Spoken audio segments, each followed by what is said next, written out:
महाबळेश्वरच्या नियोजनबद्ध, सर्वांगीण आणि शाश्वत विकासासाठी अनुभवी व सक्षम नेतृत्वाची गरज सध्या शहरात ठळकपणे जाणवत आहे.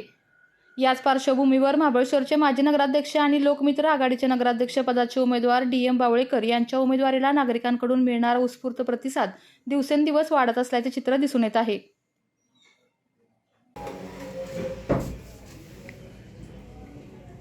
येत्या 20 तारखेला महाबळेश्वर नगरपालिकेची निवडणूक आहे. त्या निवडणुकीमध्ये नगराध्यक्ष पदासाठी मी उमेदवार म्हणून जाहीर केलेली आहे. गेली 24 वर्ष महाबळेश्वर नगरपालिकेमध्ये नगराध्यक्ष आणि नगरसेवक असताना खूप कामं केली, खूप जनतेची सेवा केली, महत्त्वाचे प्रकल्प आणले, करोडो रुपये आणून कामं केली, वाहनतळ बनवलं, स्मशानभूमी केली, स्कूल बांधल्या, कॉलेजच्या इमारती बांधल्या, भुयारी गटार योजना केली आणि छोटी मोठी समाज मंदिरं बांधली. अशी छोटी मोठी कामं अनेक केली. आणि कामं करत असताना महाबळेश्वरच्या जनतेला आणि पर्यटकाला कसा त्याचा फायदा होईल याचा आपण त्यावेळेला आम्ही प्रयत्न करत होतो. त्याचा पूर्ण अनुभव आहे. पर्यटनासाठी आम्ही त्यावेळेला 35 कोटी केंद्र शासनाकडून आणले. त्यामुळे सर्व प्रेक्षणीय स्थळं अतिशय चांगली बनवली. परंतु मधल्या 16 सालच्या निवडणुकीमध्ये मी उभा राहिलो नाही. मी म्हणजे महाबळेश्वर शहरातील काही तरुण येतील, तरुण येऊन चांगली कामं करतील म्हणून मी ते थांबलो होतो. आणि आरक्षण देखील मागासवर्गीय होतं. परंतु गेल्या 5-6 वर्षामध्ये अजिबात काही झाले नाही. कामाला म्हणजे तुम्हाला सांगायचं म्हटलं तर इथले स्थानिक रोजगार, जे तरुणांना रोजगार पाहिजे ते मिळत नाही. मी आता कमी कमी 70-80 लोकांना रोजगार दिला होता, बोटकरबा दिला होता, नगरपालिकेत ऑफिसमध्ये मदत केली होती. स्वच्छतेमध्ये महिलांना आम्ही 150 महिला काम करत होत्या. स्वच्छतेमध्ये कचरा गोळा करणं, कांडी कोळसा बनवणं. त्या महिला देखील बाजूला काढल्या आणि त्याचं टेंडर पद्धत सुरू केली आणि ह्या बोट क्लबच्या वगैरे मजुरांना काढून टाकलं. तर स्थानिकांचा जो अन्याय केला आणि बाहेरचे वाई आणि बाहेरच्या मुलांना आम्ही इथे कामं ठेवले. आपल्याला नगरपालिकेत जाऊन बघा तर तुम्हाला 2 माणसं देखील दिसणार आहेत आपल्या महाबळेश्वरमध्ये स्थानिक. तेव्हा स्थानिकांसाठी यापूर्वी खूप केलं, तरुणांसाठी खूप करत आलो.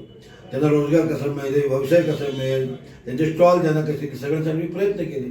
मुंबई पॉवरचे स्टॉल घ्या, वेन्नालेकचे स्टॉल घ्या, त्यांच्या पाठीमागे मी इतके वर्ष उभा आहेच. आता काही त्याच्यावर कोण अन्याय झाला ते त्यांचं कायमचं नव्हतं, पण त्याच्यावर ते थोडा ते झालेलं आहे त्यांचा फॉरेस्टचा प्रश्न. पण तो ते काम पुढे कायमचं मिटवण्याचा प्रयत्न राहील. स्थानिकांना आपण इथे आता इथून पुढे रोजगार देऊ, स्थानिकांना इथे कसं काम मिळेल, त्यांच्या हाताला कसं काम मिळेल, नोकऱ्या कसं देता येते आम्ही प्रयत्न करेल. 18 ते 20 लाख पर्यटक येत असतात. पण आज पर्यटकासाठी इथे काही सोयी नाही. सगळे रस्ते नादुरुस्त आहेत, एक रस्ता चांगला नाही, प्रेक्षणीय स्थळाकडे काही सुविधा नाही आणि त्यांना गाड्या पार्किंगसाठी जागा नाही. तेव्हा माझा तर विचार आहे की स्टेशनच्या शेजारी, सोबत आराम चौकामध्ये, शिवाजी सर्कलला अशा ठिकाणी चांगले पार्किंग करायचे. आलेले पर्यटक तिथे त्याच्या गाड्या थांबू शकतात. त्यामुळं गावातील लोकांना गाड्या थांबली तर लोक मार्केटमध्ये येतील, व्यापार वाढेल. त्यासाठी आम्ही प्रयत्न करावे लागतील. येणाऱ्या पर्यटकांना जेवढ्या सुविधा देता येतील, पर्यटनासाठी काय पुढं करता येईल, पुढच्या या 5 वर्षामध्ये पर्यटन वाढणं, पर्यटकांना चांगल्या सुविधा देण्यासाठी प्रयत्न केला जाईल. आणि स्थानिकांच्या बऱ्याच अडचणी आहेत. समजा घरपट्टी आहे. घरपट्टी इथल्या लोकांची 350 ते 400 पटीनं वाढवली, पाणीपट्टी 150 पटीनं वाढवली. लोकांना किती अन्याय होतोय.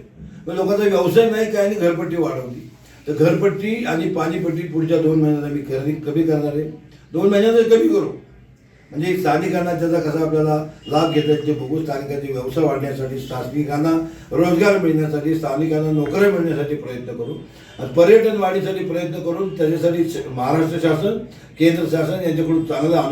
आपल्या तालुक्यातील, जिल्ह्यातील बातम्या सर्वप्रथम पाहण्यासाठी आजच सातारा न्यूजला YouTube चॅनलवर सबस्क्राईब करा, लाईक करा, शेअर करा आणि बेल आयकॉन प्रेस करायला विसरू नका.